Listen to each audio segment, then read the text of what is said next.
কুরআনুল মাজিদে ইরশাদ করেছেন যে ইয়াতলু আলাইহিম আয়াতি, আপনি তাহাদেরকে আমার আয়াত তেলাওয়াত করে শোনান।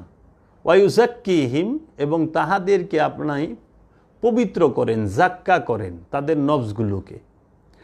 ওয়ায়ুআল্লিমুহুমুল কিতাবা, এবং তাদেরকে কেতাবের শিক্ষা দেন, কেতাবের শিক্ষা দান করেন। ওয়াল হেকমাতা, এবং হেকমত দান করেন।